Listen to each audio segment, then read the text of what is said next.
Stargazers, tonight we venture on a journey far back, through the echoing corridors of cosmic time, to a place where the universe itself was young, and the very dust of stars was beginning to dream of life. We'll drift through nebulae where stars are born, witness the fiery alchemy of their cores, and follow the path of their elemental gifts as they embark on an odyssey, eventually to awaken in the first, tentative whispers of existence. The scale of this story, the sheer immensity of space and time we are about to traverse, is almost unimaginable, a tapestry woven with threads of gravity and light.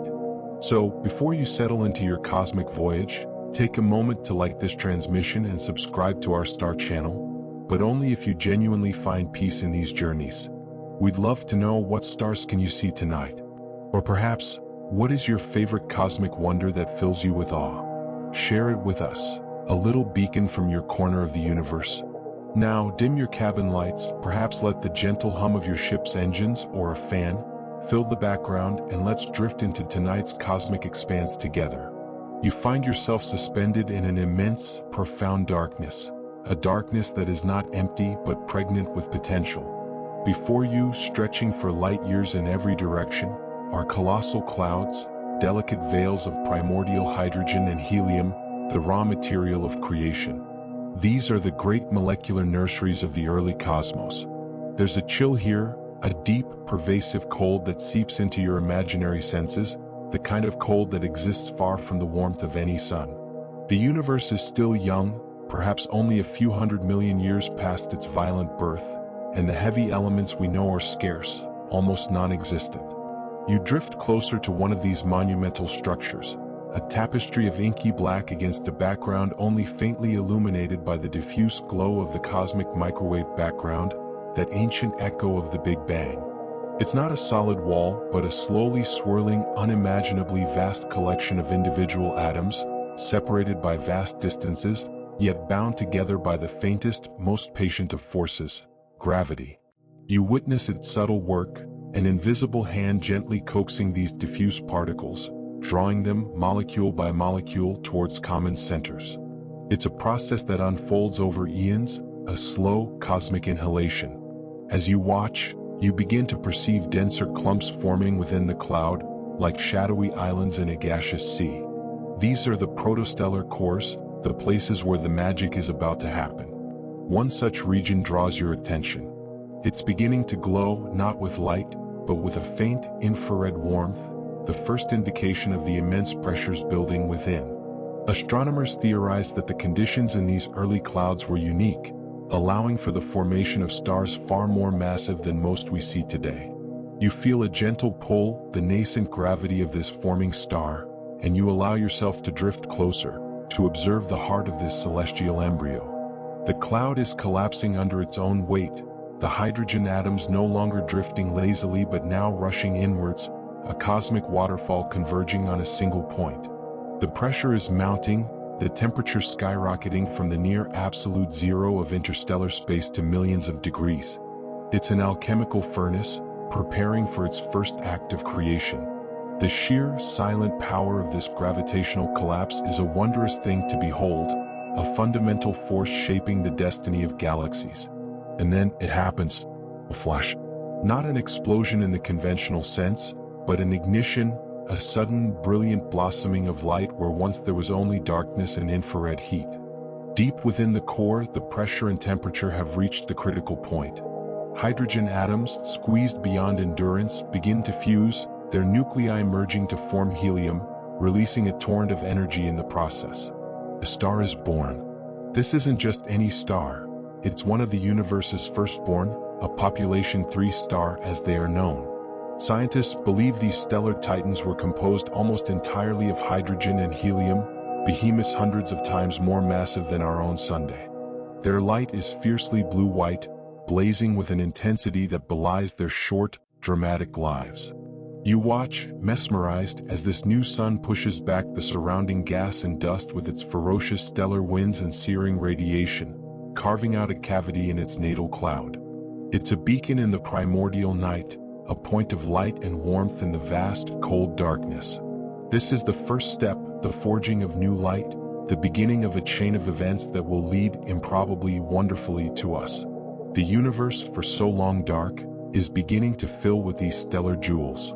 It's a breathtaking realization that the very act of a star's birth, this fiery cradle, is the universe's first tender move towards complexity, a silent promise of future wonders. The patient, almost imperceptible gathering of cosmic dust, guided by gravity, has culminated in this radiant spectacle, a testament to the universe's inherent creativity. You linger in the vicinity of this magnificent, newly formed population 3 star, its brilliant blue-white light a stark contrast to the surrounding cosmic darkness. But the lives of such stellar giants, though glorious, are fleeting.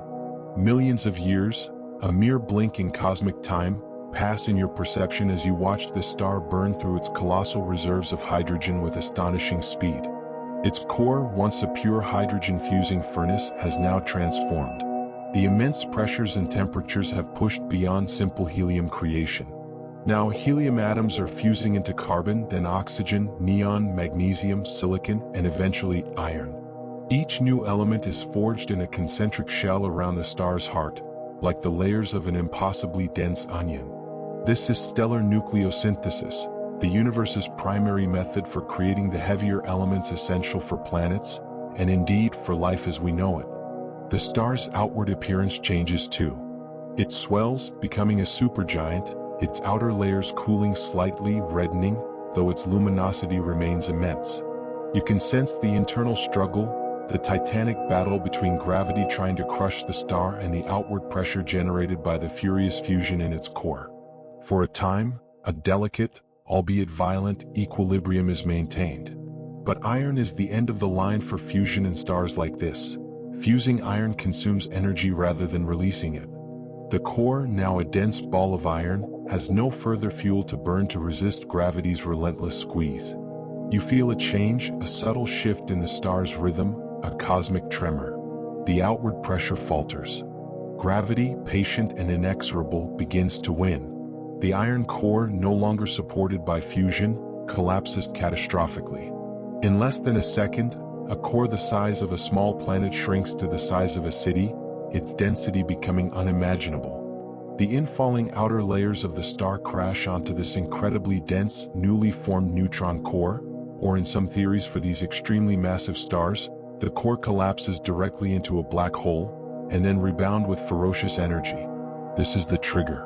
What follows is an event of almost inconceivable violence and grandeur. A supernova.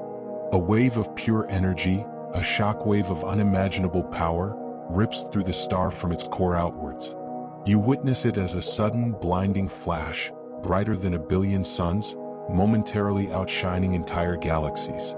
It's a light that carries with it the story of the star's life and the seeds of future worlds. The data suggests a possibility that these first, massive stars exploded as pair-instability supernovae, events so energetic they leave no remnant behind, completely obliterating themselves and scattering all their material far into space. This is a more speculative type of supernova, distinct from the core collapse supernovae more common today. The expanding shell of the supernova is a breathtaking sight, a rapidly unfurling tapestry of superheated gas and newly forged elements. You see the distinct colors of glowing hydrogen and helium, but now, mixed within this incandescent cloud, are the unmistakable signatures of carbon, oxygen, silicon, iron, all the elements cooked in the star's heart and in the searing heat of the explosion itself. These are the very atoms that will, one day, form rocky planets, watery oceans, and living beings. The star, in its death throes, is bequeathing its hard-won treasures to the cosmos. This expanding cloud of stellar debris, the supernova remnant, plows into the surrounding interstellar medium, enriching it with these vital heavy elements. It's a cosmic recycling program on the grandest scale. The shockwave itself can trigger the collapse of nearby gas clouds, initiating the birth of new generations of stars that will be born with a richer elemental inheritance. You watch as these precious elements, once locked deep within a stellar core, are now liberated, beginning a long, slow journey through the vastness of space. It's a wondrous, almost poignant moment, the death of one cosmic entity paving the way for the potential of countless others. The sheer scale of the dispersal, The way these fundamental building blocks are sewn across light years is a testament to the universe's interconnectedness. The silence that follows the initial blast is profound, yet the space around you is forever changed. It is no longer just primordial hydrogen and helium. It is now seeded, subtly, with the dust of a shattered star. The gift of the dying star is not just light or a momentary spectacle. It's the raw material for future complexity, the very stuff from which new stories will be written in the cosmic manuscript. Astronomers theorize that this process, repeated countless times by the first generations of stars, was essential for enriching the universe to the point where planets like Earth could eventually form. The universe is patiently building its inventory of ingredients. The faint, fading glow of the supernova remnant is a reminder that even in destruction, there is profound creation. The immediate, violent aftermath of the supernova fades, its light dimming over thousands of years, though its elemental legacy is now permanently etched into this region of space. You drift away from the site of that stellar cataclysm, moving now through what astronomers call the interstellar medium, or ISM. It's the vast, seemingly empty space between the stars, but as you perceive it more closely, you realize it's far from empty.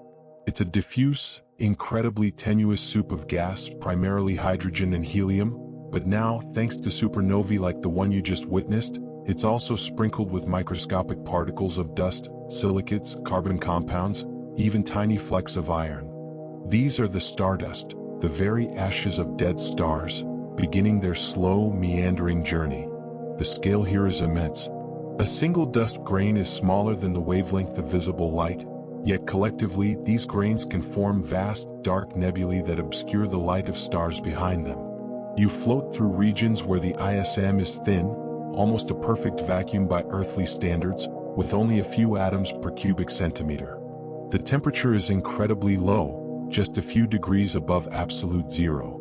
Yet even here there is activity, a slow, cosmic stirring. Starlight from distant, still-living stars, like the one whose birth you observed, permeates this space, exerting a subtle pressure on these tiny grains. Cosmic rays, high-energy particles accelerated by supernovae and other energetic phenomena, zip through the ISM, occasionally striking these dust particles. You focus your attention on these individual grains of stardust. Each one is a tiny, frozen repository of stellar alchemy. Some are simple, perhaps a core of silicon dioxide like microscopic grains of sand. Others are more complex, coated with layers of water ice, frozen ammonia, or methane. These icy mantles form as gas atoms collide with a cold grain and stick, a slow accretion process that takes place over millions of years. Astronomers can study the composition of this interstellar dust by observing how it absorbs and scatters starlight, a field known as interstellar spectroscopy. The specific absorption patterns reveal the presence of different molecules and elements. As you drift, you notice that the dust is not uniformly distributed. It gathers in wisps and filaments, shaped by ancient supernova shockwaves, stellar winds, and the subtle gravitational nudges of passing stars and dark matter concentrations. It's a delicate, ever-shifting cosmic tapestry. You see areas where the dust is denser, beginning to form faint, translucent clouds. It's a wondrous observation that even on this grand, diffuse scale, matter seeks matter. There's an inherent tendency towards congregation, a slow, patient dance leading towards greater complexity. One particularly fascinating aspect, a more speculative detail, is the potential for complex organic molecules to form on the surfaces of these icy dust grains. The icy mantles act as tiny chemical laboratories. When ultraviolet radiation from stars strikes these ices, it can break apart simple molecules and allow the fragments to recombine into more complex structures. Amino acids, the building blocks of proteins, have even been found in meteorites, which are essentially chunks of this ancient stardust that have fallen to Earth. The data suggests a possibility that some of the fundamental chemistry for life might begin not on planets, but here, in the cold, irradiated expanse of interstellar space, on the surfaces of these tiny messengers. You follow a stream of these dust particles as it drifts through the galaxy. Their journey is not direct. They are buffeted by stellar winds, pulled by distant gravitational forces, and swept up in galactic currents. Sometimes they find themselves in hotter regions near bright stars, where their icy mantles might evaporate, only to reform later in colder, darker climes. It's a long, slow migration, a process of mixing and mingling. The elements forged in one star might travel for parsecs, for millions or even billions of years, before they find a new home. You imagine the history encapsulated in a single mote of this dust, born in the heart of a dying star, blasted across interstellar space, slowly accumulating an icy coat, perhaps even hosting the formation of a complex organic molecule, now drifting, waiting. It's a profound thought, this cosmic lineage. These are not just inert particles. They are carriers of potential, the seeds from which future stars and planets will grow. The universe is patiently preparing the ground, scattering its precious building blocks far and wide. The sheer, almost unbelievable patience of these cosmic processes is humbling. The gentle drift of these particles, each a microscopic vessel of cosmic history, is a silent ballet played out across the galactic stage. Your journey through the diffuse interstellar medium continues, following the subtle currents of gas and stardust. Gradually, you sense a change in your surroundings. The density of particles, though still incredibly sparse by any terrestrial standard, is increasing. The temperature, which was just a few degrees above absolute zero, drops even further. You are drifting into a different kind of environment, a region far more opaque and substantial than the tenuous ISM you've been traversing. This is a molecular cloud, one of the coldest and darkest places in the universe. These clouds are colossal, spanning hundreds of light years and containing enough material to form thousands, even millions of stars like our sun. From the outside, they appear as dark, irregular patches against the starry backdrop, like holes punched in the fabric of the galaxy. The Horsehead Nebula or the Pillars of Creation are famous visual examples of such structures, though here in the early universe, they might be somewhat less defined, still coalescing. As you penetrate its outer layers, the light from distant stars is extinguished, absorbed and scattered by the sheer density of gas and dust. A profound, almost palpable darkness envelopes you. Inside, it's not just atomic hydrogen anymore. The extreme cold and the shielding from harsh stellar radiation allow atoms to combine and form molecules. Molecular hydrogen H2 is the most abundant, but you can also sense the presence of carbon monoxide, CO, water, H2O, ammonia, NH3, and even more complex organic molecules, the very same kinds that may have formed on the surfaces of those icy dust grains you observed earlier. These molecules are crucial because they can radiate away heat much more efficiently than individual atoms, allowing the cloud to cool further and contract under its own gravity. This cooling is a critical step in the process of star formation. Astronomers use the radio emissions from molecules like carbon monoxide to map the structure and density of these otherwise invisible clouds. You drift deeper into the heart of the molecular cloud. It's a place of immense stillness, yet also of constant, slow gravitational collapse. The cloud is not uniform. It's clumpy and filamentary, with denser regions where gravity is beginning to win its silent tug-of-war against the internal pressure of the gas. These denser regions are the direct precursors to new stars and their planetary systems. It's a wondrous thing to witness this slow, inexorable gathering, the universe patiently assembling its stellar nurseries. The sheer volume of material, held in such a delicate, cold balance, is awe-inspiring. Here within these frigid depths, the dust grains play another crucial role. Their surfaces act as catalysts, providing meeting places for atoms to combine into molecules. Without these tiny specks of stardust, the formation of molecular hydrogen, the primary fuel for new stars, would be incredibly inefficient in the cold, sparse conditions of the ISM. So, the legacy of that ancient supernova you witnessed, the stardust it scattered, is now actively participating in the creation of the next generation of stars. The data suggests a possibility that the specific composition and size distribution of dust grains can significantly influence the types of stars that form and even the potential for planet formation around them. You focus on one particularly dense clump, a dark core within the larger molecular cloud. It's colder here than in the surrounding regions, perhaps only 10 to 20 Kelvin. just a breath away from absolute zero. Gravity is slowly but surely compressing this core. You can almost feel the inward pull, the silent, patient gathering of matter. This is where the next star will be born. The cloud is isolating this region, protecting it from the disruptive radiation of existing stars, allowing it to cool and collapse undisturbed. It's a cosmic womb, nurturing the seeds of future suns. The darkness is so complete that it almost feels like a tangible presence. Yet it's not an empty darkness. It's filled with the faint radio hum of molecules rotating and vibrating, a silent symphony only detectable with the right instruments. It's a darkness pregnant with potential, the quiet before the storm of stellar ignition. You sense the immense timescale over which this process unfolds, millions of years for a dense core to form and begin its final collapse. This is the true crucible for new stars, not the fiery explosion of a supernova, but the cold, patient, gravitational embrace of a molecular cloud's heart. The universe demonstrates its power not just in explosive bursts, but in these slow, deliberate acts of creation. The protective shroud of the molecular cloud, shielding the delicate processes within, is a testament to the intricate balances that govern cosmic evolution. Leaving the profound, cold darkness of the molecular cloud's deep interior, you now drift towards one of those dense cores you observed, a region where gravity has become the dominant force. The collapse, once a slow contraction over millions of years, is accelerating. As the material in this core falls inward, potential energy is converted into heat. The temperature, once near absolute zero, begins to climb steadily in the very center of this collapsing clump. Dust grains, once coated in thick mantles of ice, see those ices sublimate, returning water vapor, methane, and ammonia to the gas phase.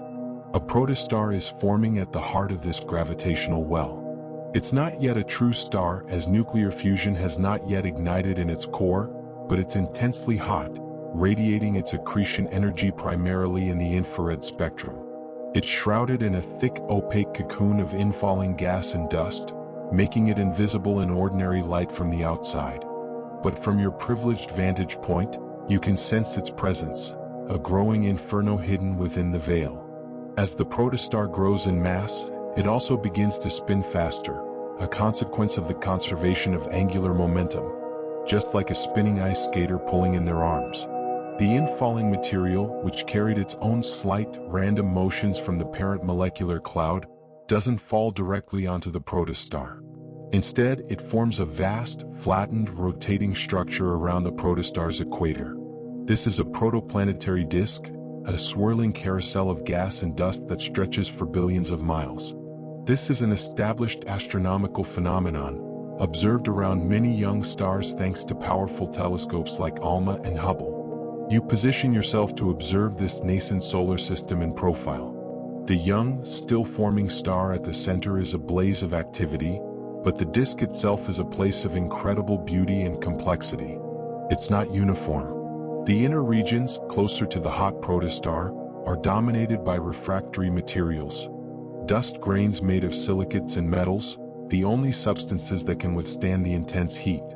Further out, in the colder regions of the disk beyond what astronomers call the snow line, or frost line, volatile compounds like water, ammonia, and methane can condense into ice particles, coating the dust grains. This compositional gradient within the disk is crucial for determining the types of planets that will eventually form. You witness the constant flow of material within this disk. Gas and dust spiral slowly inwards, feeding the growing protostar, while powerful jets of material, known as bipolar outflows or Herbig-Haro objects, are often ejected from the protostar's poles, perpendicular to the disk. These jets, a fascinating and still not fully understood phenomenon, plow into the surrounding interstellar material, creating glowing shock fronts. They act as a kind of release valve, carrying away excess angular momentum and allowing the star to continue accreting material from the disk. Scientists theorize that magnetic fields, anchored in the protostar and twisted by the rotating disk, play a key role in launching these jets. The disk itself is a dynamic environment. Waves and spiral arms, similar to those seen in galaxies but on a much smaller scale, may propagate through it, driven by gravitational instabilities or perhaps by the presence of already forming giant planets. These structures can concentrate dust and gas, creating regions where planet formation might be accelerated. It's a wondrous observation to see the universe echoing its large-scale structures in these smaller, stellar-scale nurseries. The protoplanetary disk is, in essence, a miniature galaxy in formation. This swirling disk of gas and dust, the leftover material from the star's birth, is the birthplace of planets. All the elements forged in that ancient supernova you witnessed, and in countless others, all the stardust that drifted through the ISM and gathered in the molecular cloud, are now present here in this spinning platter. The stage is set for the next act of cosmic creation, the slow, patient assembly of worlds. The sheer elegance of this process, a collapsing cloud naturally forming a star at its center and a planet-forming disk around it, is a testament to the fundamental laws of physics. The faint glow of the disk, reflecting the light of its central protostar, holds the promise of future sunrises on yet-to-be-formed planets. The scale is still vast, but there's a sense of focused activity now, a system beginning to organize itself. You remain suspended, observing the intricate dance within the protoplanetary disk. The central protostar is still gathering mass, its light illuminating the swirling gas and dust, but your focus now shifts to the disk itself, to the very beginnings of planetary formation. Here, within this vast spinning platter, a new kind of construction is underway, a slow, patient ballet of cosmic debris. The dust grains you followed on their long journey, those microscopic specks of silicate, carbon, and metal, some still coated in ice in the outer, colder regions of the disk, are the fundamental building blocks. Initially, they are tiny microns in size. They orbit the young star, colliding with each other at relatively low speeds. When they collide, they don't always bounce off. Van der Waals forces, weak electrostatic attractions, can cause them to stick together, forming slightly larger aggregates. This is the first tentative step. Imagine fluffy snowflakes gently bumping and clinging to each other. You witness this process happening countless times, everywhere throughout the disk. Tiny grains become slightly larger grains. These larger grains, now perhaps pebble-sized, experience a different interaction with the surrounding gas in the disk. The gas, which is also orbiting the star but at a slightly different speed due to pressure support, creates a gentle headwind for these pebbles. This causes them to lose orbital energy and spiral slowly inwards towards the star. This inward drift of pebbles is an important mechanism for concentrating solids. As these pebbles drift, they sweep up smaller dust grains, growing further. This process, sometimes called pebble accretion, is a relatively fast way to build up larger bodies. Astronomers are actively researching how efficient this mechanism is, as it seems to be a key step in overcoming some of the earlier bottlenecks in planet formation theories. You see regions where the concentration of these pebbles becomes high enough that their collective gravity starts to become significant. This is a critical threshold. Once these collections of pebbles and dust reach sizes of a kilometer or so across, they are called planetesimals, literally, tiny planets. These are now substantial enough that their own gravity dominates their interactions. They are no longer just passively swept along by gas currents. They are active gravitational players in the disk. You observe these newly formed planetesimals orbiting the young star, their paths sometimes crossing. When they collide now, the outcome depends on their relative speeds. Slow, gentle collisions can lead to mergers, building even larger bodies. Higher speed collisions can be destructive, shattering the planetesimals back into smaller fragments, a cosmic game of creation and demolition. It's a wondrous, chaotic, yet ultimately constructive process. The universe is not afraid of a little mess when building its masterpieces. The data suggests a possibility that certain regions in the disk, perhaps pressure bumps, or vortices where gas pressure is locally higher, can act as particle traps. These traps would concentrate pebbles and dust, significantly accelerating the formation of planetesimals. These might be the very locations where the seeds of future planets are most effectively sown. You see swirling eddies in the gas, and within them, a denser accumulation of these growing solids, like driftwood collecting in a whirlpool. The composition of these planetesimals varies depending on where they form in the disk. reflecting that temperature gradient you observed earlier.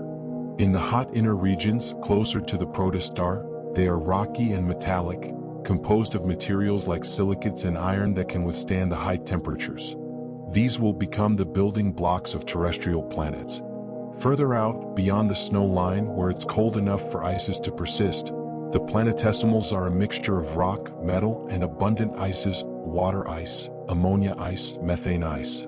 These icy planetesimals are the seeds of giant planet cores and also the future comets. You watch this planetesimal ballet unfold over millions of years. Countless collisions, some gentle, some violent, gradually lead to the emergence of larger and larger bodies. A few planetesimals, through luck and favorable gravitational interactions, grow faster than others, becoming oligarchs that dominate their orbital regions, sweeping up most of the remaining material.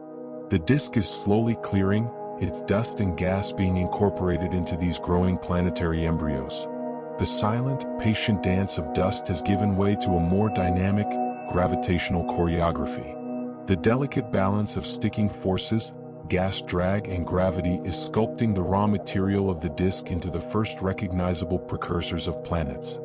The protoplanetary disk, once a relatively smooth expanse of gas and dust, is now a much more structured and dynamic environment.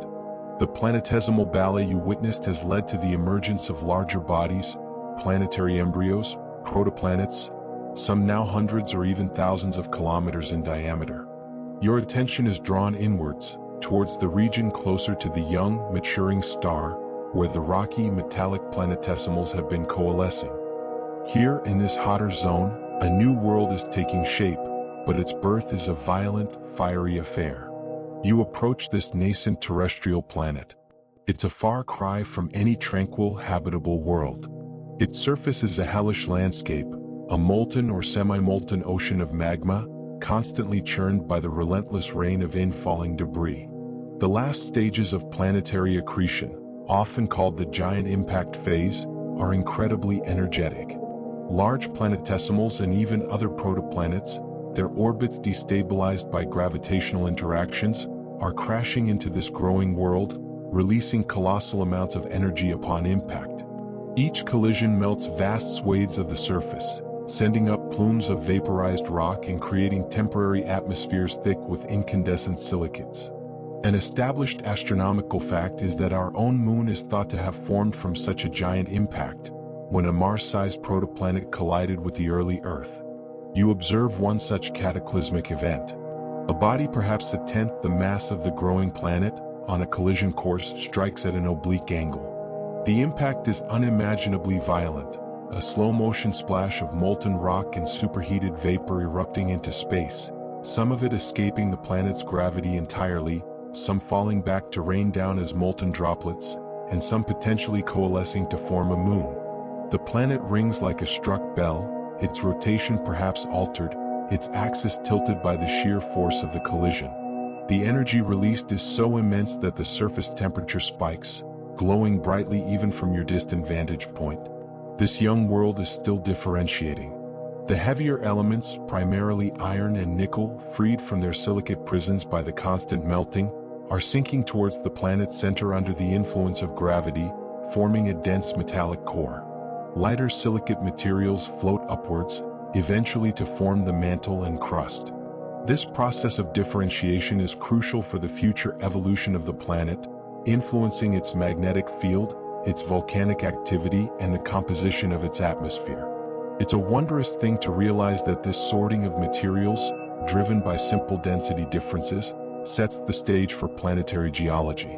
The atmosphere, if one can call it that, is a thick, choking shroud of carbon dioxide, water vapor, sulfur compounds, and other gases released from the impacting bodies and outgassed from the molten interior. It's a runaway greenhouse environment, trapping the heat from the impacts and the young star, keeping the surface searingly hot. There are no oceans of liquid water here yet, only steam and rock vapor. The pressure is immense. This is a world still being forged in fire, a testament to the raw, untamed power of planetary formation. Yet even in this inferno there are hints of future stability. The rate of impacts, while still high, is gradually decreasing as the planet sweeps its orbital zone clear of debris. The planet is slowly radiating its formation heat into space, and its surface, in between major impacts, might even begin to form a temporary thin crust, only to be shattered and remelted by the next incoming projectile. Astronomers theorized that the composition of this early atmosphere was critical for the later development of habitable conditions, with some gases eventually dissolving into oceans or being processed by early life. The young star, now truly a main sequence star with stable hydrogen fusion in its core, bathes this volatile world in its light. This light, though, is still harsh, rich in ultraviolet radiation as the star itself is young and active. There is no protective ozone layer here yet. This period of intense bombardment and volcanic activity, while seemingly destructive, is also delivering essential materials to the planet's surface, including water, locked within the minerals of impacting bodies, and organic compounds that survived the fiery impacts or were synthesized in the early atmosphere. The data suggests a possibility that the very violence of these early impacts could have created localized, transient environments with unique chemical potentials, perhaps even jump-starting some prebiotic chemical reactions. It's a harsh beginning, but one filled with the raw ingredients and energy that will eventually shape its destiny. The scars of this violent youth will slowly fade, but they are an indelible part of this world's story. You drift away from the still glowing, volatile young planet, its surface a testament to the chaotic final stages of terrestrial planet formation. Your journey now takes you further out in this developing solar system, beyond the orbit of this rocky world, into the colder regions where the snow line once dictated a different kind of planetary building block. Here, in the realm of icy planetesimals, you encounter some of the smaller, leftover bodies that were not incorporated into larger planets. The comets. These are not the spectacular, glowing objects with long tails that we often associate with the name, not yet. In their native environment, far from the warmth of their star, they are inert, dark bodies, often just a few kilometers across. They are irregular in shape, like cosmic potatoes, their surfaces covered in a dark, tar-like organic crust that has formed from the processing of underscore ices by eons of cosmic ray bombardment. This dark crust makes them surprisingly difficult to see against the blackness of space, despite their icy composition. You approach one such cometary nucleus.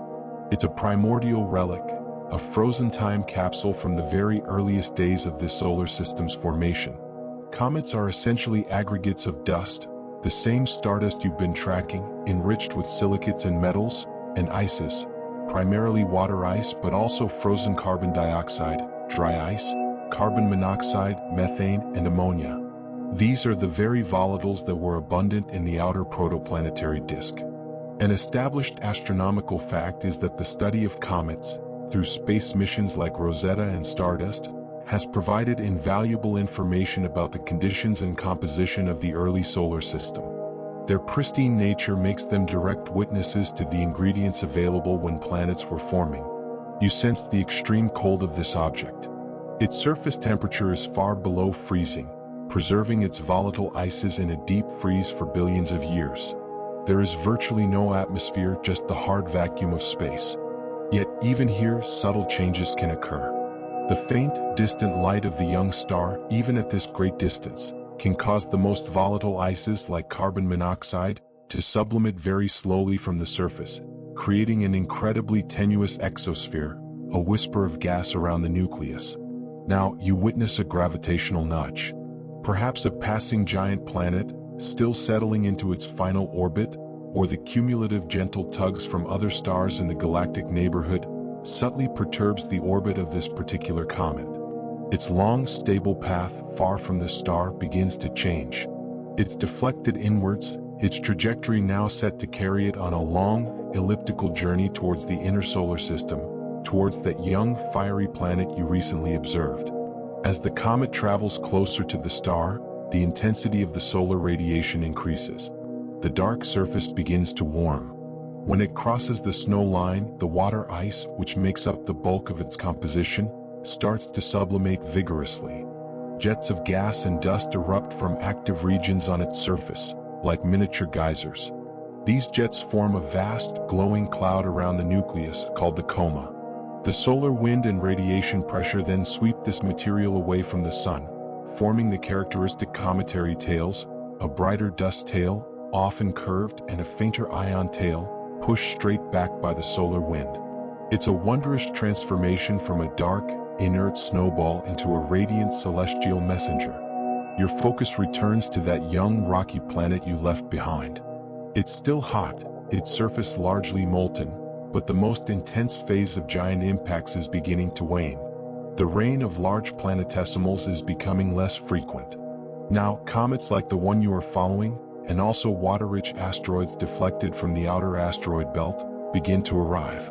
These smaller, icy bodies are delivering vast quantities of water and organic molecules to the cooling surface of the planet. Each cometary impact is a splash not of molten rock, but of water vapor and other volatiles, contributing to the planet's growing secondary atmosphere and eventually to its oceans. Astronomers theorize that a significant fraction of Earth's water was delivered by comets and asteroids during this early period, known as the Late Heavy Bombardment. The data suggests a possibility that the complex organic molecules found in comets, some of which are precursors to amino acids and nucleobases, could have survived the impact events, especially if the comets broke up in the atmosphere or landed in early bodies of water. These icy messengers are not just delivering water, they are potentially delivering some of the crucial ingredients for life itself, seeding the barren planet with the chemical building blocks forged in interstellar space and preserved in these frozen archives. The patient journey of Stardust continues, now carried by these celestial couriers to a world slowly preparing for its next great chapter. The bombardment of comets and water-rich asteroids continues for millions of years, a steady drizzle and occasional downpour onto the young rocky planet. You watch as this relentless delivery of volatiles, coupled with outgassing from the planet's cooling interior, fundamentally changes its nature. The thick, steamy atmosphere, once dominated by rock vapor and carbon dioxide from impacts, is now increasingly rich in water vapor. The planet is slowly radiating its primordial heat into space, and its surface temperature begins to drop. A critical threshold is approaching. As the surface cools below the boiling point of water under the prevailing atmospheric pressure, something truly transformative starts to happen. The immense quantities of water vapor in the atmosphere begin to condense. First, high in the atmosphere, clouds form, not the wispy cirrus or fluffy cumulus of a mature Earth, but thick, planet-shrouding layers of steam clouds. Then the rain begins. Not a gentle shower, but a deluge of epic proportions, a torrent of hot rain falling from the sky for centuries, perhaps millennia. You descend through these thick, turbulent clouds, the visibility near zero, the atmosphere thick with moisture and the scent of sulfurous compounds from ongoing, though diminishing, volcanic activity. The pressure is still high, but the temperature is falling.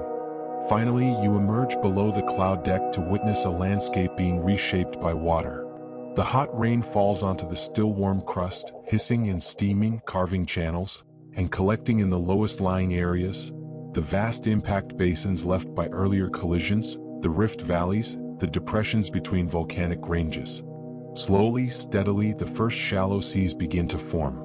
They are not the blue oceans of today, but likely brownish or greenish, laden with dissolved minerals leached from the fresh volcanic rock. They are hot, perhaps close to boiling in some places, and highly acidic from dissolved atmospheric gases like carbon dioxide and sulfur dioxide. It's a harsh, primordial ocean, but it is an ocean nonetheless, a body of liquid water on a planetary surface. This is a truly momentous step. Liquid water is a crucial ingredient for life as we know it, a powerful solvent that can facilitate complex chemical reactions. Its presence transforms the planet from a barren, rocky inferno into a world with vastly increased potential. You drift over these nascent oceans. They are turbulent, constantly stirred by strong winds in the thick atmosphere and by the residual heat from the planet's interior. The coastline is a dynamic, ever-changing boundary between cooling rock and hot water. Volcanoes, both on land and beneath these shallow seas, continue to erupt, spewing out gases that replenish the atmosphere and minerals that enrich the waters. The young star, your constant companion on this journey, shines down through breaks in the clouds, its light reflecting off the choppy surface of these new seas. It's a wondrous sight, this first water, a sign of the planet's healing and its awakening potential. Within this warm, shallow chemical soup, a remarkable chemistry is unfolding. The water is not pure.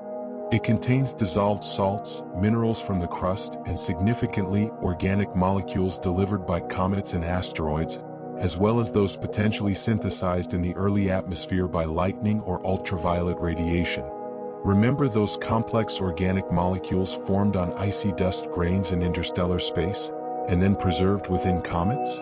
Some of them are now here, dissolved in these primordial waters. An established astronomical fact is that experiments like the Miller-Urey experiment have shown that amino acids, the building blocks of proteins, can be formed from simpler inorganic molecules under conditions thought to resemble those of early Earth. The ocean floor, particularly near volcanic vents, is releasing a rich brew of chemicals from the planet's mantle. These include compounds of sulfur, iron, and other metals, creating strong chemical gradients and providing a source of energy. The constant circulation of water, driven by geothermal heat and atmospheric interactions, ensures that these ingredients are thoroughly mixed. This primordial ocean is a vast, planetary-scale laboratory. Scientists theorize that the unique combination of liquid water, a rich supply of organic building blocks, and available energy sources in these early oceans created a fertile environment for the next crucial steps towards life. The sheer scale of this planetary transformation is breathtaking. What was once a molten ball of rock is now a water world, albeit a harsh and alien one.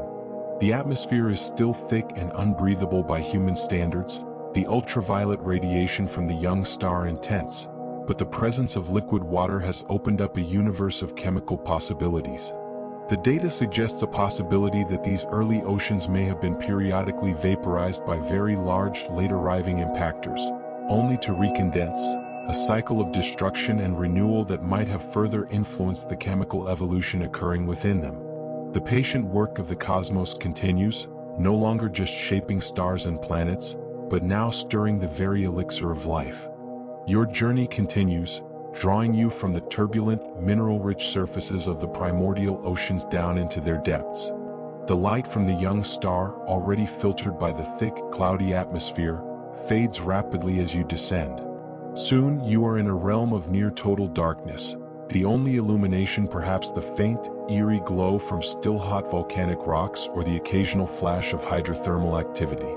The pressure here is immense, the water still warm, but shielded from the harsh ultraviolet radiation that bathes the surface. You are approaching a region of intense geological activity on the ocean floor, a hydrothermal vent system. These are fissures in the planet's young crust where seawater, percolating deep into the rock, becomes superheated by contact with magma close to the surface and is then expelled back into the ocean, laden with dissolved minerals.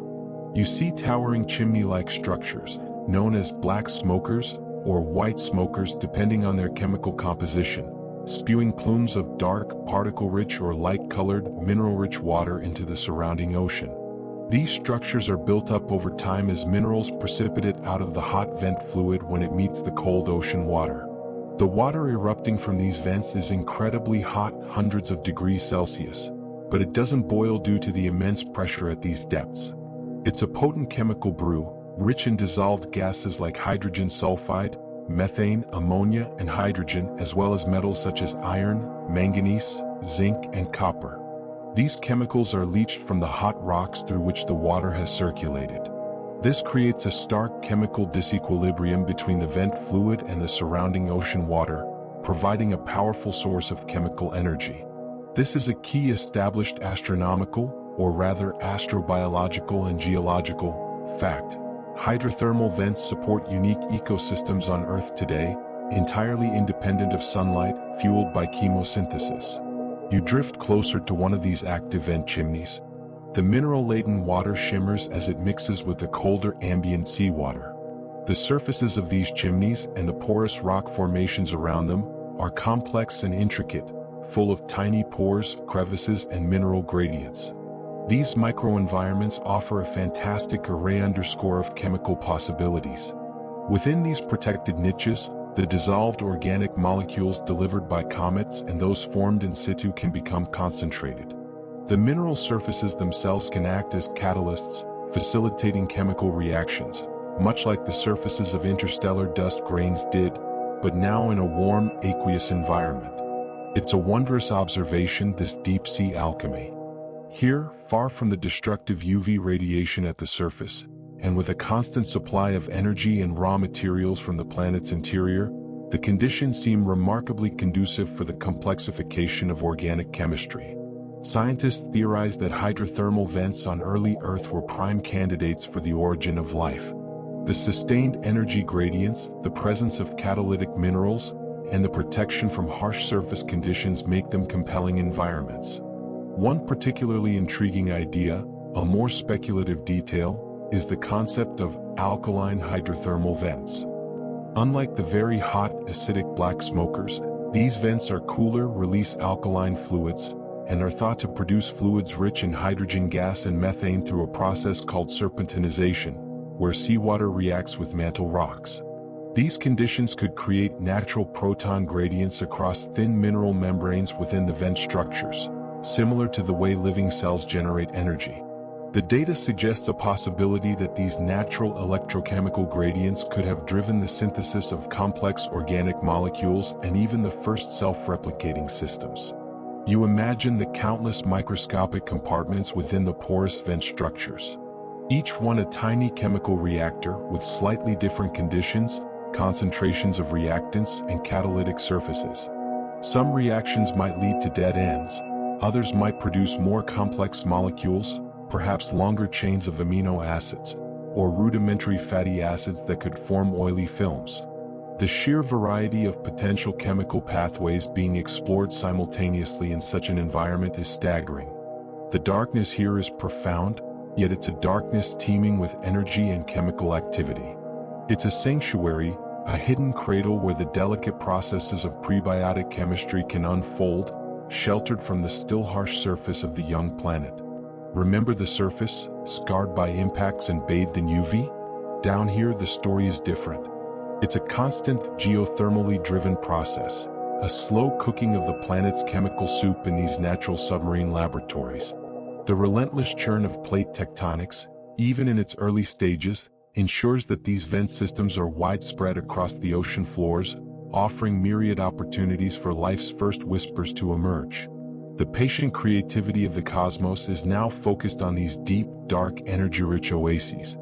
You linger in the warm, mineral-rich waters surrounding the hydrothermal vents, a silent observer of the intricate chemical ballet unfolding within the porous rocks and along the precipitous mineral chimneys.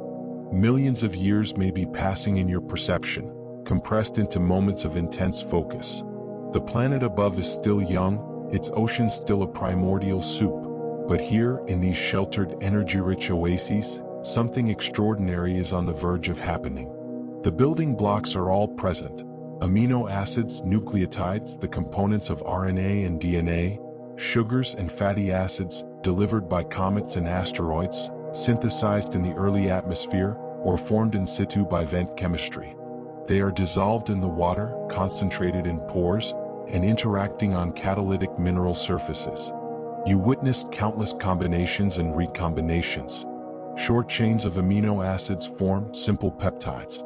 Nucleotides link up into short strands of RNA. These are still random, haphazard processes, driven by the available energy and the inherent chemical affinities of the molecules. But then, among the countless molecular interactions, a new kind of process begins to emerge, subtly at first, then with increasing significance. You observe a strand of RNA, perhaps formed on a clay mineral surface that helped align its nucleotide precursors. This particular RNA strand, due to its specific sequence of bases, has a unique three-dimensional shape.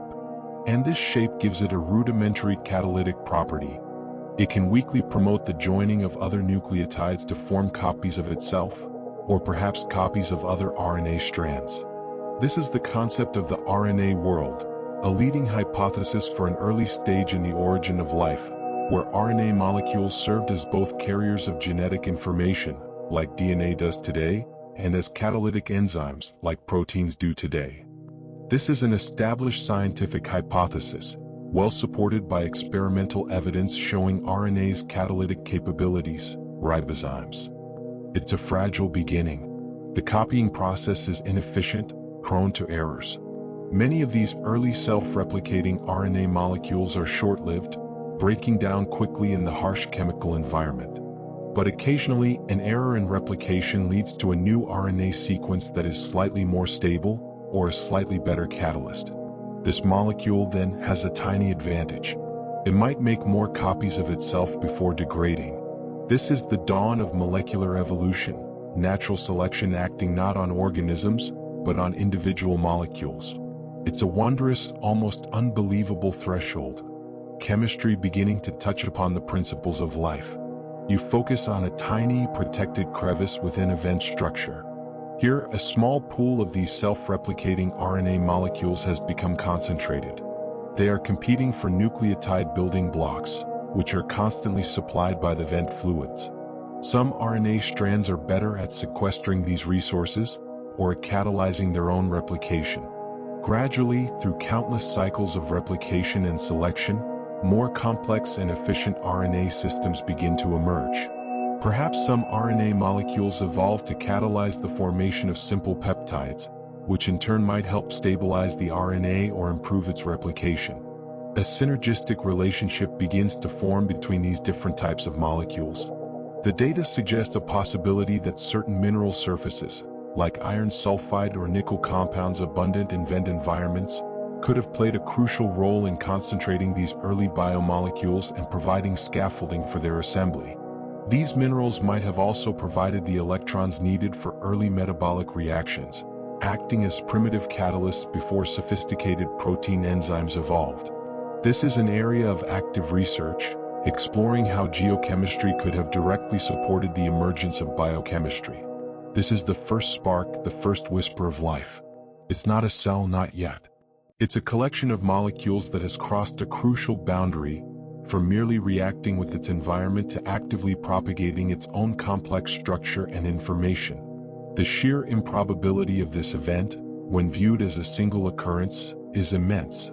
Yet, given the vastness of the early oceans, the countless hydrothermal vent systems, the millions of years available, and the inherent tendency of matter to organize, perhaps it was an almost inevitable outcome of planetary chemistry reaching a certain level of complexity. You sense the profound significance of this moment. The universe, which has so patiently forged elements in stars, gathered them into clouds, formed planets, and filled oceans, has now given rise to something that can reproduce, adapt, and evolve. It's a quiet revolution happening in microscopic niches, hidden from the turbulent surface of the planet. But it's a revolution that will eventually transform the entire globe. The Stardust, after its long cosmic journey, is beginning to awaken in a truly profound way. The transition from complex, non-living chemistry to simple, self-replicating systems is perhaps the most mysterious and significant step in our entire cosmic story.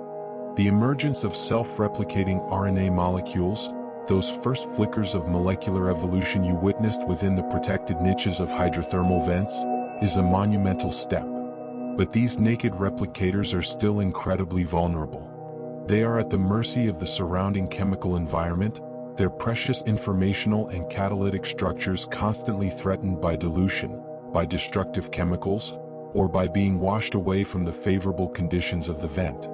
For life to truly gain a foothold, it needs protection, it needs a boundary. You now observe the next crucial innovation, the formation of the first primitive cell membranes. Alongside the RNA and simple peptides, another class of organic molecules is present in the primordial soup, lipids. These are fatty acid-like molecules which have a unique property. One end of the molecule is hydrophilic, attracted to water, and the other end is hydrophobic, repelled by water. Such molecules could have been delivered by meteorites or synthesized in hydrothermal systems. An established scientific understanding is that when such amphipathic molecules are present in water, they spontaneously self-assemble into structures that minimize the contact of their hydrophobic tails with water. You watch as these lipid molecules, perhaps initially forming oily slicks on mineral surfaces or in tiny pools, begin to organize themselves. Under the right conditions, perhaps a gentle agitation from water currents or changes in salt concentration, they can form microscopic spheres called vesicles or protocells. These are simple hollow bubbles with a bilayer membrane of lipid molecules arranged tail to tail, creating a hydrophobic barrier that effectively separates an internal, aqueous environment from the external surroundings. It's a wondrous, spontaneous act of self-organization, driven by the fundamental physics of oil and water. Imagine a tiny droplet of water, containing a few of those self-replicating RNA strands and perhaps some helpful peptides, becoming accidentally encapsulated within one of these lipid vesicles. Suddenly, these molecules are no longer adrift in the vast ocean. They have their own private, protected compartment. Inside this protocell, the concentration of replicators and their building blocks can be maintained at a much higher level than in the outside environment. This greatly increases the efficiency of replication and any cooperative interactions between molecules. This encapsulation is a game changer. The protocell now becomes the unit of selection. If the molecules inside a particular protocell happen to be slightly more efficient at replicating or at acquiring resources from the environment, perhaps by incorporating primitive protein channels into the membrane, then that protocell will grow and eventually might divide, budding off smaller vesicles that also contain copies of its successful molecular machinery. This is the beginning of cellular heredity. Scientists theorize that the earliest membranes were likely much simpler and more permeable than modern cell membranes, perhaps leaky enough to allow the passage of small nutrient molecules but still providing a significant degree of containment. The data suggests a possibility that mineral particles could have become incorporated into these early membranes, providing structural stability or even catalytic functions, bridging the gap between the mineral-rich vent environment and the emerging biological systems. You witness the profound advantage this protective bubble confers. Protocells that manage to enclose a more efficient set of self-replicating molecules thrive and multiply, while less successful combinations fade away. The competition is no longer just between individual RNA strands, but between these organized, membrane-bound systems. This creates a powerful feedback loop. Better internal chemistry leads to more robust protocells, which in turn provide a more stable environment for further refinement of that internal chemistry. This step, the development of a boundary, an inside distinct from an outside, is fundamental to the very concept of an individual organism. It allows for the maintenance of homeostasis, the regulation of an internal environment different from the external one. It allows for the concentration of reactants, the protection of delicate molecular machinery, and the heritability of successful innovations. The Stardust, which first awakened into self-replicating chemistry, is now finding itself enclosed, sheltered within these tiny, fragile bubbles, the first tentative outlines of cells. The journey from a diffuse collection of molecules to an organized, membrane-bound protocell is a giant leap in complexity. It represents the harnessing of simple physical and chemical principles, the hydrophobic effect, molecular self-assembly, to create structures with entirely new emergent properties. The vast, chaotic ocean is now nurturing these microscopic islands of order, the direct ancestors of all cellular life that will follow. The gentle, almost accidental formation of these lipid barriers marks a profound transition towards individualized life. Having witnessed the crucial innovation of the first protective cell membranes, you now observe these primitive protocells as they begin to navigate their environment. For a long time, life, if we can call these simple systems that, remains tethered to the energy-rich but localized environments of hydrothermal vents, feasting on the chemical disequilibria provided by Earth's internal heat. This is chemosynthesis, life powered by chemical reactions rather than sunlight. But the young planet is evolving, and so too are these nascent life forms. As you drift through these early eons, you notice a gradual shift. Some protocells, through the slow, patient process of molecular evolution within their protective membranes, begin to develop new capabilities. Perhaps some of the RNA molecules or early proteins they contain become sensitive to light. The young star, remember, is bathing the planet's surface, and even the shallow waters, in its radiation. Initially, this light, particularly its ultraviolet component, is more of a hazard, capable of damaging delicate organic molecules. But light is also a powerful source of energy. You observe protocells near the ocean surface, perhaps in calmer, shallower lagoons or tidal pools where the harshness of the open ocean is somewhat muted. Here, some of these early organisms begin to harness the energy of sunlight in a very rudimentary way. This isn't photosynthesis as we know it in complex plants today, with its intricate machinery for splitting water. Instead, it might be something much simpler. An established astronomical, or rather biological, fact is that some modern bacteria use simpler forms of phototrophy, using light energy to drive metabolic processes without producing oxygen, sometimes utilizing compounds like hydrogen sulfide, abundant from volcanic activity, as an electron donor instead of water. Imagine a protocell containing a pigment molecule, perhaps a very early precursor to chlorophyll or bacteriorhodopsin, that can absorb a photon of light. This absorbed energy excites an electron within the pigment, and this energetic electron is then used to drive a simple chemical reaction, perhaps helping to create a small energy-carrying molecule like ATP, or to fix carbon from dissolved carbon dioxide into simple organic compounds. It's a tiny energy boost, but in the competitive world of early life, even a small advantage can be significant. This is the ancient kiss of sunlight, a new source of power, far more abundant and widespread than the localized chemical energy of hydrothermal vents. It allows life to begin to colonize new environments, to spread out from the deep-sea cradles into the vast sunlit expanses of the shallow oceans. It's a wondrous adaptation, life learning to tap directly into the primary energy source of its solar system. The data suggests a possibility that these earliest forms of light harvesting were not very efficient and perhaps initially served a protective role, dissipating harmful UV radiation before evolving into true energy-capturing systems. The evolution of pigments that could absorb light without being destroyed by it would have been a critical early step. Perhaps mineral photochemistry, where light interacts with mineral surfaces, played a role in templating or catalyzing these first light harvesting systems. You see these early phototrophs, perhaps forming thin, slimy mats on submerged rocks or sediments in sunlit waters. They are still very simple, likely single-celled, but they represent a profound diversification in life strategy. They are no longer solely reliant on the planet's geothermal heat. They are now children of the sun. This innovation opens up vast new territories for life. This development would have had a slow but steady impact on the planet's geochemistry. As these organisms capture carbon dioxide and sunlight, they produce organic matter. Even if they don't produce oxygen yet, their metabolic byproducts begin to alter the chemical composition of their local environment.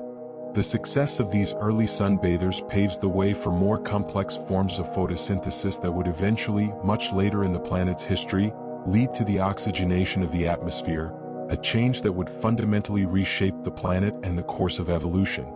The journey from the dark, chemotrophic world of the vents to the sunlit shallows is a testament to life's inherent opportunism and adaptability.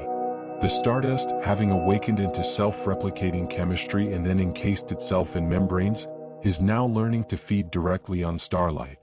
It's a beautiful, cyclical connection.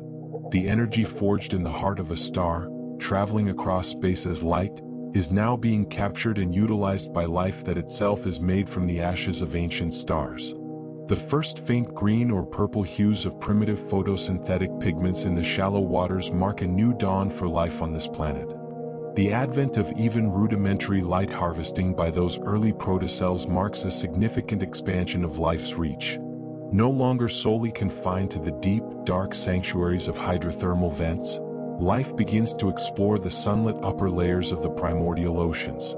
Yet, even with this newfound ability to tap into the energy of the star, the conditions for life remain delicately balanced. You now pull back your perspective, looking at this young planet not just as a collection of specific environments, but as a whole system, considering the broader parameters that allow life to persist and evolve. You are observing what astronomers call a habitable zone, or more colloquially, the Goldilocks zone, around the young star. This is the region where a planet can orbit such that temperatures are suitable for liquid water to exist on its surface. Not too hot that the water boils away, and not too cold that it freezes solid. This young planet, having acquired its oceans and developed a moderately thick atmosphere, orbits comfortably within this zone. Its star, though young and somewhat more active than it will be in its later life, provides a relatively stable output of energy. This is an established astronomical concept, crucial in the search for life beyond Earth. But orbital distance alone isn't the full story. You witness the interplay of various factors that contribute to this planet's ongoing, albeit precarious, habitability. The planet's size is important. It's massive enough to have retained a significant atmosphere through its gravity, preventing the precious water and other volatiles from easily escaping into space. This atmosphere, rich in greenhouse gases like carbon dioxide and water vapor, helps to trap heat and maintain a more stable global temperature, buffering against extreme swings. Remember the early, fiery atmosphere?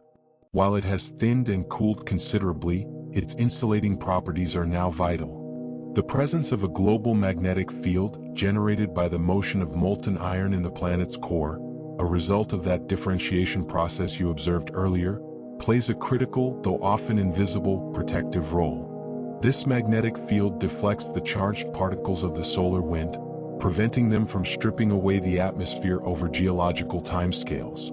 It also shields the surface from some of the most energetic cosmic rays. You can almost visualize this magnetic shield as a vast, invisible bubble enveloping the planet, a silent guardian against the harshness of space. It's a wondrous, dynamic shield, constantly interacting with the solar wind. Plate tectonics, the slow movement of large sections of the planet's crust, also contributes to long-term habitability in ways that are still being understood. Volcanic activity associated with plate boundaries releases gases that replenish the atmosphere and contributes to a global carbon cycle, which acts as a kind of planetary thermostat over millions of years. Weathering of rocks on land, once land emerges more permanently, draws carbon dioxide out of the atmosphere, and volcanic outgassing puts it back in. This cycle helps to regulate the climate, preventing runaway greenhouse or icehouse conditions. Scientists theorize that planets without active plate tectonics might struggle to maintain habitable conditions over the vast timescales needed for complex life to evolve. The presence of a large moon, perhaps formed from that giant impact you witnessed, can also contribute to planetary stability. A large moon can stabilize a planet's axial tilt, preventing wild swings in obliquity that could lead to drastic climate changes. It also contributes to tides, which may have played a role in concentrating organic molecules in early coastal environments and promoting the wet-dry cycles thought to be important for some prebiotic chemical reactions. All these factors, stellar energy, orbital distance, planetary size, atmospheric composition, magnetic field, plate tectonics, and even the presence of a moon, weave together an intricate web of conditions that define this island of habitability. It's a delicate balance. If the star were much more violent, or the planet too small, or the magnetic field too weak, this world might have remained barren or lost its oceans long ago. The data suggests a possibility that the exact timing and sequence of events, such as the late delivery of water by comets after the most intense bombardment phase, were also crucial. A slight change in any one of these parameters could have led to a vastly different planetary fate. The Stardust, now awakened into simple life, is thriving because it finds itself in a cosmic sweet spot, a rare confluence of favorable circumstances. The universe is vast, and while stars and planets are common, these finely tuned habitable environments, capable of supporting liquid water and the evolution of life for billions of years, might be much rarer. The quiet hum of this planetary system, operating within these life-sustaining parameters, is a testament to the intricate and often subtle interdependencies that govern the cosmos. Your cosmic journey has brought you from the fiery birth of the first stars to the shores of primordial oceans on a young, evolving planet, where the first tentative whispers of life are echoing in sunlit shallows and volcanic depths. You have followed the Stardust, the very atoms forged in stellar furnaces, as it drifted through interstellar space, gathered into molecular clouds, condensed into a protoplanetary disk, and was finally incorporated into a world that, against incredible odds, became a cradle for life. Now, as you prepare to drift back from this deep dive into cosmic history, You pause to reflect on the profound, unbroken thread that connects that ancient starlight to the life now stirring on this nascent world. Every carbon atom in the simple membranes of those protocells, every iron atom in the molecules capturing chemical energy near a hydrothermal vent, every oxygen atom that will eventually be part of a water molecule split by advanced photosynthesis. All were born in the heart of a star that lived and died billions of years before this planet even existed. Remember that supernova you witnessed, scattering its elemental gifts? Those gifts are now awakening, animated by the subtle energies of this young world. The journey of these atoms has been one of incredible transformation. From the intense heat and pressure of a stellar core, to the cold, diffuse expanse of the interstellar medium, to the dense, frigid heart of a molecular cloud, then through the swirling chaos of a protoplanetary disk, and the fiery crucible of planetary formation. They have been bombarded by radiation, frozen into ices, melted in magma, dissolved in oceans, and now, finally, they are being assembled into the intricate, self-replicating structures of early life. It's a wondrous and humbling realization.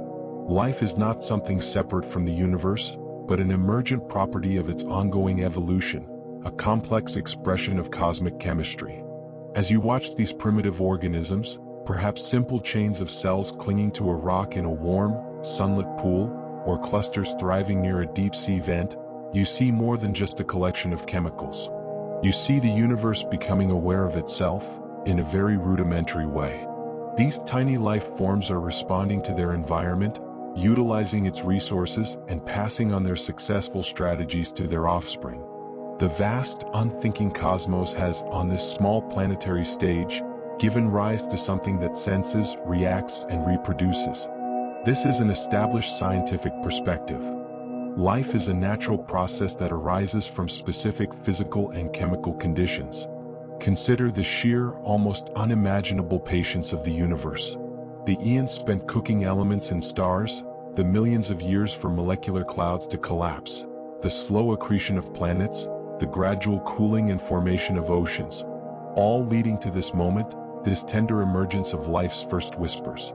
It's a process driven by fundamental physical laws, yet its outcome is something remarkably complex and seemingly improbable. The data suggests a possibility that life, or at least the chemical precursors to it, may not be unique to this one planet. The ingredients, stardust, water, organic molecules, are known to be widespread throughout the cosmos. If the conditions are right, perhaps similar processes of awakening are unfolding on countless other worlds, orbiting distant stars.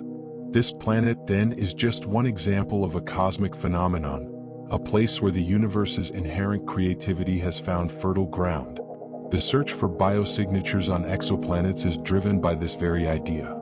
You feel a sense of profound connection. The atoms within your own being, if you were a physical observer, would share the same ancient lineage. You are, in the most literal sense, stardust, awakened. This journey has been a glimpse into your own deepest origins, a reminder that the story of life on Earth is inextricably linked to the grand narrative of the cosmos. The faint glow of those early phototrophs capturing sunlight is a distant echo of the stellar fire that forged their constituent atoms. The dance of molecules in a hydrothermal vent is a continuation of the cosmic chemical ballet that began in interstellar clouds.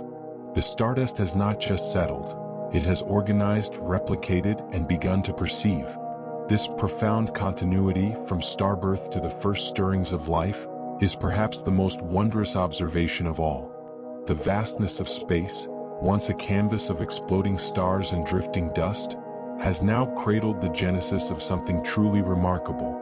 The journey from inanimate matter to the first self-replicating entities, and then to simple cells harnessing the energy of their star or the planet's inner heat, has been a long and intricate dance, played out over eons and across unimaginable scales. You feel the echoes of that ancient stardust within your own awareness, a gentle reminder of your own cosmic heritage, as the narrative of this young planet, now teeming with the first faint whispers of life, begins to recede. The fierce energies of stellar birth and death have given way to the more subtle, yet equally powerful energies of life's unfolding. The primordial oceans, once turbulent and barren, are now alive, their shallow sunlit regions and deep volcanic vents nurturing these nascent forms. The universe, it seems, is not merely a collection of rocks and gas, but a grand, evolving system, capable of astonishing creativity, patiently transforming the simple into the complex, the inert into the animate. As you drift further away, the planet shrinks to a pale blue dot, then a mere speck of light among countless others, a quiet testament to the profound journey from stardust to life. You carry with you the sense of that immense, patient unfolding, the feeling of the universe breathing, creating, and awakening. The whispers of those first life forms, though too faint to hear across cosmic distances, resonate with a promise of future evolution, of untold stories yet to unfold on that small, water-rich world, and perhaps on many others hidden in the depths of the night. The journey back is a gentle release, a return to your own quiet space, filled now with the echoes of creation's dawn. The stars you see from your window are not distant, cold observers, but ancient relatives, their light a connection to the very origins of all that is and all that can be.